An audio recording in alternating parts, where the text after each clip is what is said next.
All right, ladies and gentlemen, we got the one and only, the top G, Bosch Master, Archie. Welcome in. Thank you, bro. I appreciate you coming to talk to us.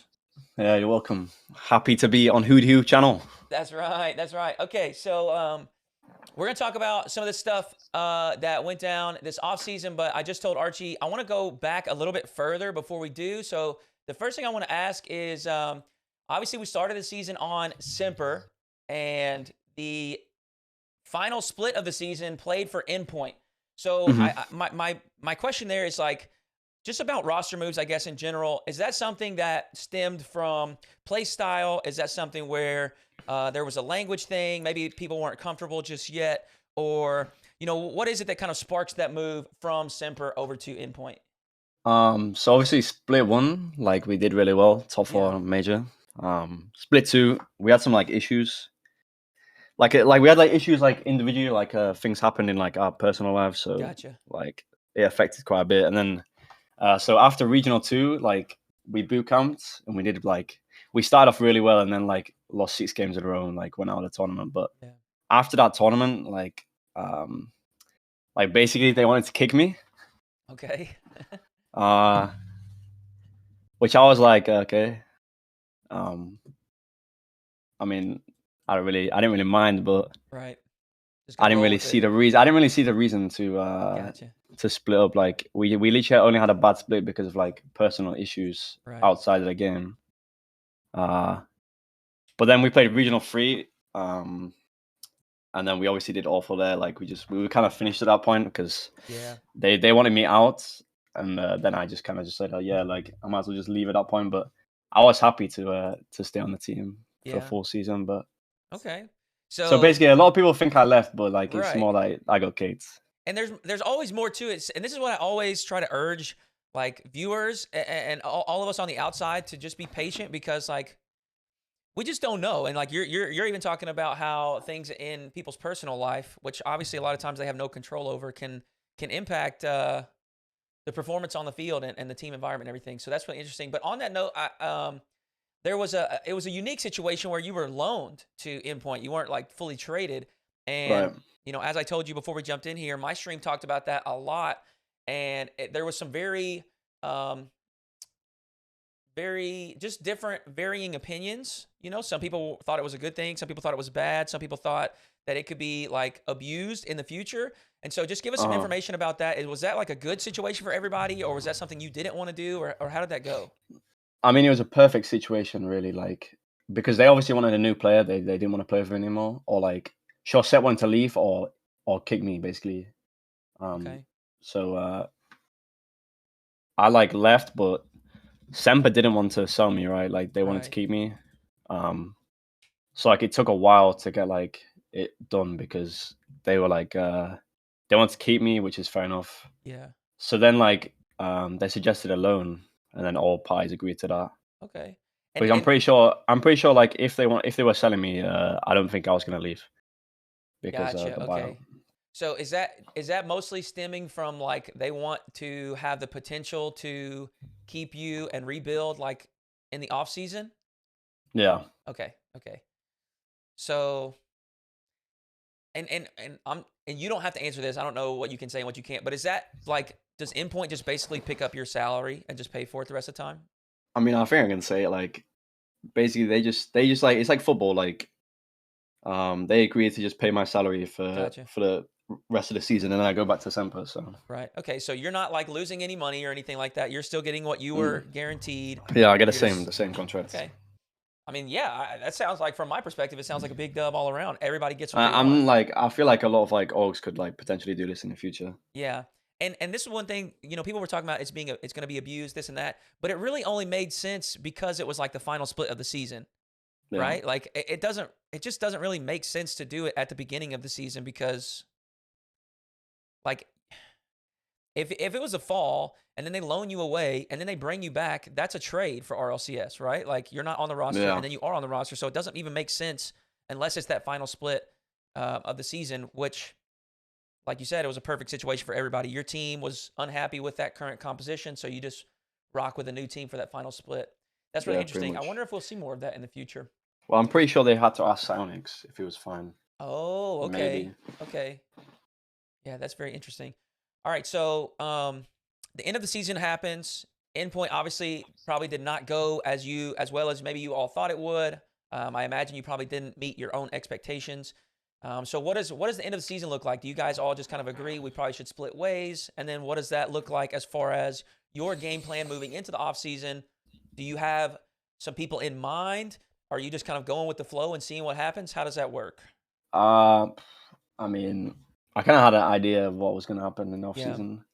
Um, like it kind of changed throughout the last split. Like I had a big idea like after the second split, yeah, and then it like changed. So then the off season came and like I still had an idea, but it was like it's kind of obvious what it was. Like I think everyone knew it, but like I think like on endpoint, everyone's like idea was to split. okay, Like there was a chance maybe Wave met to stay, but I didn't think it was going to happen. right, And then with Semper, I have no idea because no, yeah. All right, well then let's talk about this off season. So you walk into it and you've got a game plan. yeah. And obviously, I mean, even just in the last like week or two, it feels like the game plan has been shifted quite a bit. So, again, say what you can, keep what you can't to yourself, but just talk to us a little bit about that. What is that like? Because it seems like you're not the only one whose future is up in the air. It seems like a lot of stuff is moving over in EU. I mean, it started like I did a couple tryouts with like a duo, like me and someone else. Yeah. And like we were we had like good tryouts, but then I went on holiday, right? So it kind of like messed things up. Um, it's like I literally came back from my holiday like 2 days, 3 days early because of like the roster stuff. Like I was meant to Yeah. come home, like I was meant to get home like yesterday, but I got home like Saturday instead. So It's crazy. It's so fast moving, right? yeah, like it was quite like an interesting story what happens really in the season. Yeah. So,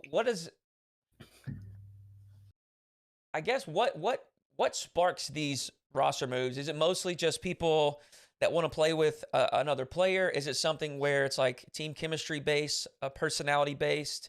A lot of people say they play with their friends, but I think it's less so play with your friends and more like play with people that you're comfortable with. Is I think probably the more accurate way to say it. And so, what do you think Yeah. is like the main thing that kind of sparks these roster moves? And why do some of these not work out? Like, why do we see such a big shift in like what everything looks like is going to be, and then 2 weeks later it's something totally different? I think like it can be contract like Oh, okay, negotiations as well. right, Like obviously you can get better offers, so then like maybe you incline to like go to that one instead, like right, that team instead. So and like I don't know, like 50% of people I feel like they make moves based on friendships. yeah, Like they would probably like say like it's not like that's not true, but it like definitely is. right, And I think there's pros and cons to having like teammates that you team with because you're friends. Like obviously you get along with them well, there's like that chemistry, but we might not be the best fit for you. So yeah, that's right. It's almost like, and I'm on the outside looking in, so I don't know all the details, but it's almost like it's kind of lacking that professionalism of like like when you look at pro traditional sports, that's not a thing, right?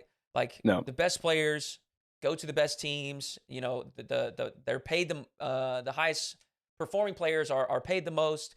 But the friendship thing is like you're here to do your job, and you got to make it work. And so that's not as one of the big differences with Rocket League esports and professional traditional sports. They it almost just feels like we're kind of coddling the players, really. hmm I mean, I feel like it's because, especially if like two of the teammates are like, for example, like English, French, Dutch, and then one of them's like another like country. Yeah. That person always thinks that it's a 2v1, pretty much. Right. Right. Like the in a team of three, there's usually a closer pair of two. Right. And like if obviously if you don't speak the language, like if it's two English and one French, like the Vatira thing, for example, like maybe like he was thinking like something about that, like but I have no idea. But I feel like most teams now like are teaming because they're friends. Yeah. You think that's more common in Europe than NA? I mean NA, everyone can speak the same language, which Yeah, helps. exactly. Like if EU had that, like EU would literally probably be EU would be so much better in my opinion. Like Right. the language barrier literally affects it so much because French people don't want to team with French people now. Yeah. Like I think it's mainly the French that just want to team with each other, but like they Yeah. are the best, so fair enough. Yeah, it makes sense. I think the reason we are just now starting to see it is because like the pro scene has grown to a point where now there's enough top talent where they can actually do that. You know, for the first like 6 or 7 seasons, there weren't enough players to make rosters like that. You know, you just had to pick from what was available. But now there is a lot of French talent, there is a lot of Spanish talent, there is a lot of English speaking talent. So these players can kind of prioritize comms, I guess, a little bit more. That is interesting. Well, let me ask you this then. What do you think about some of these rumors of players jumping to new regions? You know, there's the highly likely rumor of CRR coming to Complexity. There's rumors of potentially other EU players moving over. And now this morning, I don't know if you saw, but they tweet out about Furia potentially moving to North America. What do you think about that? I mean, I think it's quite a good idea. Like, Yeah.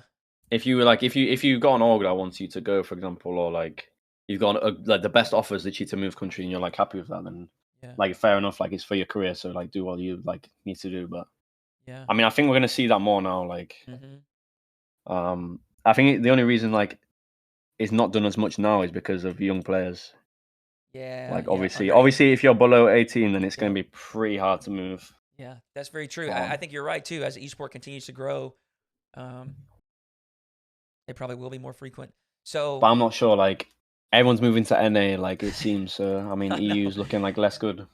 Well, I don't know about that. I think it's still gonna be, dude. EU is just there's so much talent over there. There's so much talent there. All right. Well, I'll ask you one more thing and let you kind of talk about what you can and whatever else, and then we'll let you get out of here. But talk to us about where you're sitting right now, because obviously there's all kinds of stuff going on, and I know that you're probably limited in what you can say. But we heard rumors of potentially looking at Moist. We've heard rumors of potentially rocking with another duo. We've heard potentially other players or Moist being interested in other players. You know, tell us what you can about where Archie is right now and what you're thinking for next season. Well, I have a team. What? But it is not Moist. So that's all I'll say. Okay. Folks, you heard it here first. Archie got him a team, and it is not Moist. Dropped a knowledge bomb on us right here. And I'm going to go ahead and say Archie gave us a little leak there. I'm going to give us a leak. So I got a little something cooking up in a couple weeks, and I haven't announced any of the teams that are playing, but the Bosch master himself, Archie, will be competing in the 2v2 tournament in 2 weeks in Europe. I appreciate you playing in that, by the way. Yeah, you're welcome. I'm ready to win. I'm ready to win that tournament, actually. Okay, you're going to get the dubs. All right. I'll also go ahead and send another little leak. We, for sure, already have confirmed some MENA talent as well.